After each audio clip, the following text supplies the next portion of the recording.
Welcome to the PLZ Prem Preview with myself, Gabriel Antoniazzi, and Peter Martin. Thank you very much for joining us at home. Make sure you let us know all of your thoughts on the midweek action we've just seen. Jam-packed as ever. Send us your comments and also your predictions for the upcoming weekend of football. Let's get straight into it. Jurgen Klopp's Liverpool, the defending champions, beating Jose Mourinho's Tottenham Hotspur 3-1 away from home last night. A huge result that sees them go back into the top four and perhaps saying, hang on, we're still going to have a go at this title. Yeah, I'm amazed actually that not that they beat Tottenham, that was fairly straightforward because middle to front, again, they looked assured, and Sadio Mane, Mo Salah in there, and Bobby Firmino getting, really at the heart of that Tottenham back line and causing them all sorts of problems. And I think the goals that Liverpool are scoring are keeping them in the running here. How they're managing to actually stay in the top four is amazing when you consider their back line has been changing. Matip's picked up an injury. That's three centre-backs that crucially would have been starting are all out. So Jurgen Klopp, I think, will be looking for somebody to try and solidify the back line. But they're still in there, Gabriel. They deserved the win against Tottenham. I thought they were by far the better team. And of course, you only have to look at the way Mourinho started the game with a back five to tell you all about how cautious he was in his approach. Yeah, very negative from Spurs. There was half-time changes, and I just didn't think they looked their best at all. Liverpool did, though. It's the first time they scored in 5 Premier League games. But interesting you talk about centre-backs. That's what Jurgen Klopp was speaking about after the full-time whistle. With Fabinho, his midfielder who can deputise at the back, is also out. Joel Matip. Is he going to go into the market with just 4 days to go? Let's hear from him now. It's about doing the right thing. I'm not picky or whatever. I think I know he's never, but we need to find the right player. We have players still, not a lot, to be honest, in the defense line. It's incredible what's happening there. It's really incredible. But yeah, that's it. Sven Botman from Lille's the latest player to be linked. There's been Dayo Upamecano from RB Leipzig as well. But I'm not sure if Liverpool are going to push the boat out. I feel they would have done it already. I know there's an extra injury in there with Matip, but I've got to tell you something else. I've been really impressed with Captain Jordan Henderson in the back line. I don't know about you, but he looks good there.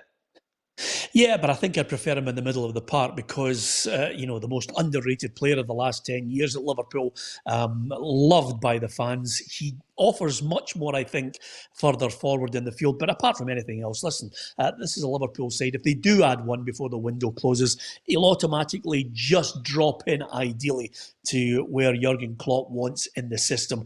And then from there, they've got games coming up, winnable games, a tough one against West Ham. But certainly they look as if they're getting back to their best and just going through the gears. Yeah, it's a big game against West Ham. They're up to 5th under David Moyes. He's doing a fantastic job there. But Liverpool really must just start winning games if they are going to be in contention come April, come May. They're 4 points off the top. City have a game in hand. But it'd be really interesting to see if they do trigger and go for a centre-back. We know they are so picky. Klopp says they're not, but they are. They are so specific with their signings. So we'll just have to wait and see. Let's talk about Spurs, though, Peter. Disappointing from them, wasn't it? You remember back at the start of December, we were saying, can they do it? Jose, the second season manager, they were flying with Kane and Son, but right now they're down to 6th and they look well out of the race. Well, as soon as he started putting on Eric Lamela ahead of Gareth Bale, I was just gobsmacked. 13 minutes Bale got last night to try and save Tottenham in the match. I cannot work out why he's not giving him more time to try and do something. Son, Kane and Gareth Bale up front would certainly strike fear into many a team. But right now, I just think that they were battling away, trying to scrape into the top 4. I think the old Mourinho problems of being more cautious than anything else are coming back to haunt him. It was evident last night. I mean, at times you were wondering whether Tottenham were going to get a touch of the ball last night. I think they need to be more adventurous, get back to trying to engage the other teams in what they have in their armoury. And right now, I think it's a battle to try and get into the top 4 for Tottenham. Whereas, as you mentioned earlier, we thought, can he do it this season? It's wide open, but not for me.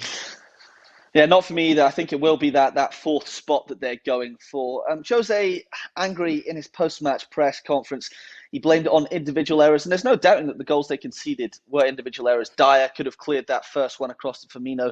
Hugo Lloris, the World Cup winning captain, with 2 poor saves, the spill to Trent Alexander-Arnold, and then Joe Rodon not clearing as well for the third goal. I know if that was me and you at fives and I didn't clear it, you'd be ripping my head off.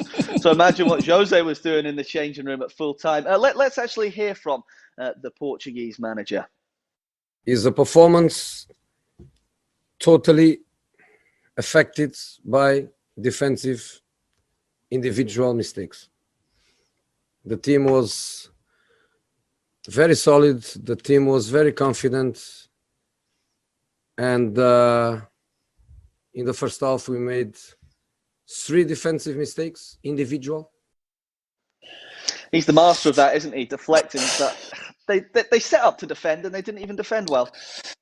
Yeah, absolutely. It's down to individual mistakes. Well, that's usually what happens in football at times, unless you've got the odd genius who can score a goal here and there. But right now, I mean, Kane was off injured. That's a worry as well. They'll be hoping that there's nothing too serious with him. I still think he's got to look to, if he's going to drive them back into the title race, then he's got to try and look to Bale. You never know, he might come up with a signing himself. But I think we can disregard Tottenham in this one. Let's put them to the side, Gabriel. They're out of it.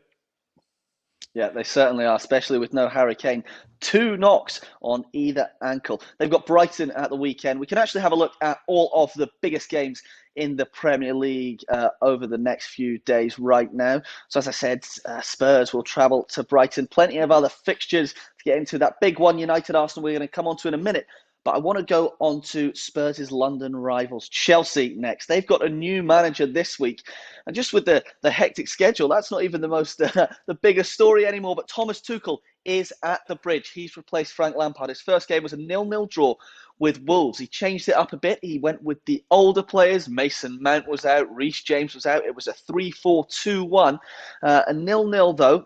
Stalemate, and they're down to 8th. They're level on points with Arsenal, who you've been giving me stick for all year for having the worst campaign in their history.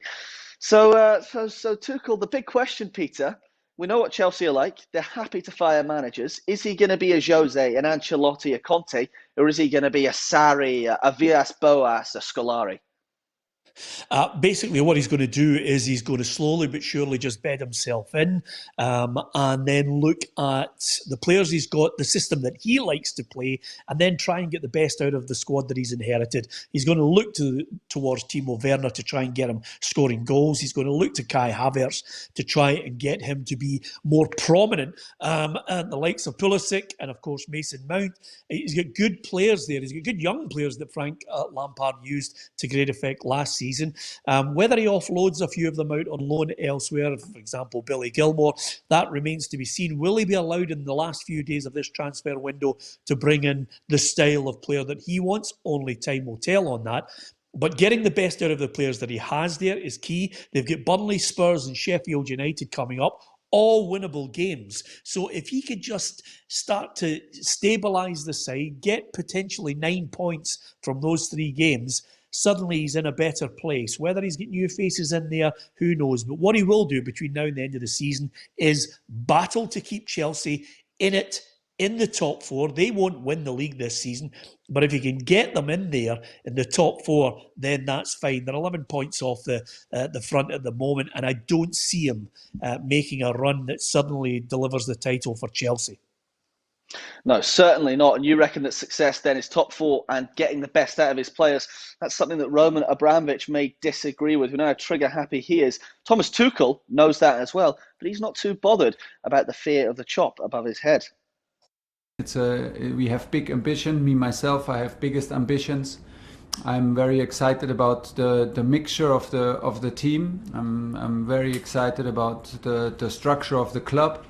And the first days were amazing, and I'm absolutely aware that at some point everybody expects results, but honestly I'm doing that of myself all the time. Yeah, I think Chelsea for the top 6, but not quite the top 4. Yourself? Yeah, I'm going to push for them to get top 4. I reckon they'll be 4th. Okay, I'll hold you to that one when the end of the season comes round. Right, let's move on to the big one this weekend. Manchester United at the Emirates to play Arsenal, one of the greatest fixtures in Premier League history. We'll start with United. Hey, you know it. You know it's true. Growing up in those days, Keane Vieira, that's what it's all about. But yeah, let's talk about United. They were stunned midweek, weren't they? 2-1 at home to Sheffield United. Well, listen, I didn't think this season United would be in any way going to try and win the title. They're contesting it with a side that leaves me completely and utterly gobsmacked. They're mediocre, to say the least. I was looking back, actually. I remember, actually, the criticism of Sir Alex's last season in charge when he managed to guide United to the title. David De Gea was in goal. I look at this current United side and maybe 3 players would get in or be pushing to get in the United's side of 2013, the last title-winning side. And I include De Gea in that. And you're possibly looking at Fernandes and Pogba when he's in the mood. Other than that, not one other player would I contemplate from this side in Alex's 2013 title-winning side. To lose to Sheffield United at home is just unforgivable. It's just not on. And it's not a team that you would think are capable of winning the title. No, they've been on a fantastic run. That was their first loss since the 1st of November, incidentally, against Arsenal. But I agree, when Fernandes isn't on it, United aren't on it. And I think this just shows how weak they are. They're down to second. Second, of course, they could still get a push in the title run. But I just can't see them doing it. I'd expect Liverpool to overtake them. And for me, this is the start of the end of Manchester United's title challenge this season. Top 4, perhaps they can go again in the summer if they back Ole Gunnar Solskjaer. But no, I can't see it at all for United. Going on to Arsenal, 3 of the last 4 times they've played, the Gunners have beaten them. So, that's what I'm saying. Well, listen, this is the crucial point here, and I'm actually going to stun you again. I think Arsenal will win against Manchester United. Oh. And listen, I'm looking at the fixtures here and I'm saying to myself, listen, Wolves, Villa, Leeds, all coming up. If they can get a win over United, suddenly, this good run that they've been on gets even better. Only that blemish against Southampton in the FA Cup, but they've managed to bounce back, got that win over Southampton in the league. If they can get the win over United, and of course everybody's lifted by the fact that Martin Odegaard has joined them, Saka would be on the other flank as well, suddenly you start to get a bit of width, some wing play, the chance to go down the flanks, the chance to open up defences. And maybe Lacazette and Aubameyang start to get more service. So, he's got options now, and I think the Arsenal fans are excited by the arrival of Martin Odegaard. Yeah, they certainly are. There might be no Pierre-Emerick Aubameyang at the weekend. Personal reasons, the captain might have to sit out. But Odegaard will likely be in the fray, and he could be the missing piece of that Arsenal jigsaw. Well, it's a player that we followed for some time, and we believe that it's got some special qualities that we need, that we have been missing, and now we have to give him a little bit of time. He hasn't played that many minutes in Madrid, but he's been training hard, and he looks so excited, as we are, to have another big talent at our club. Yep, so the Gunners are up to 9th. Let's just quickly get some score predictions. I'm going 2-0 to the Arsenal. I think it'll be 2-1. Narrow, tight. 2-1. I can just hear producer Gordon getting the rage in the background. Is Manchester United. Oh, but we'll see. I can't wait for that one. That's at 5:30 on Saturday night. Okay, the last team that we've got to go over are the best of all at the moment, top of the tree. It's Manchester City in first place for the first time in a couple of months. They were stunning midweek. I don't know if you saw the game, Peter. All the goals were fantastic. 5-0 away at West Brom. You've been tipping them for the last few months, saying it's their title to lose, and it looks that way now, doesn't it? Yeah, they're just on this fantastic run. And when you look at, City, and I looked at the stats and I thought to myself, it's chilling and it's very similar to the last time that they won the Premier League. And basically, once Aguero comes back, I think there will be formidable. De Bruyne, if he gets back in there, then suddenly you're looking at City with the strongest squad, with the back line miserly and allowing the opposition to score goals. And incidentally, I just looked at the little stats. The last time they won the league, they had 2 defeats in 32 games. One of them was a Champions League defeat to Tottenham. The other was to Newcastle. But the rest of it was just steamrolling every other side out of the way and winning the title. It was unbelievable. 18 wins in the league in that title-winning season. And right now I'm looking at them. They're unbeaten in the last 18. So that gives you an indication of the strength in all competitions. They are looking ominous. And the one key point of this, Pep Guardiola just said earlier today that he's gone back to his tried and trusted system, where they're going to play the wingers higher up the park, pressing the opposition. Suddenly you've got a situation where, I think City are going to get back to their best. Yeah, so do I. You're right there about pushing the wingers high. They've almost simplified their game again, not being too complicated. None of this, you've got your fullbacks playing as holding midfielders. It's back to basics for City, and they look outstanding. A quick mention, it's got to go to Ilkay Gundogan. I'm a massive fan of his. 2 goals midweek, takes him to 7 in his last 8 Premier League games, really stepping up in the absence of Kevin De Bruyne. And they are just going along, quietly going about their business with all the heat on Manchester United, Liverpool, Spurs, Chelsea changing manager, City's title to lose for me. Okay, Peter, thank you very much. And thank you to all of you at home for joining us. That's all we've got time for this week. Don't forget to tune in to Monday when I'll be looking back at all of the weekend's action, and we'll be here again at the same time next week to preview the weekend's football. Once again, thank you very much for watching. Don't forget to like, share, subscribe, and follow to all of our pages on Facebook, YouTube, Instagram, and Twitter. And we'll see you again soon. Bye-bye.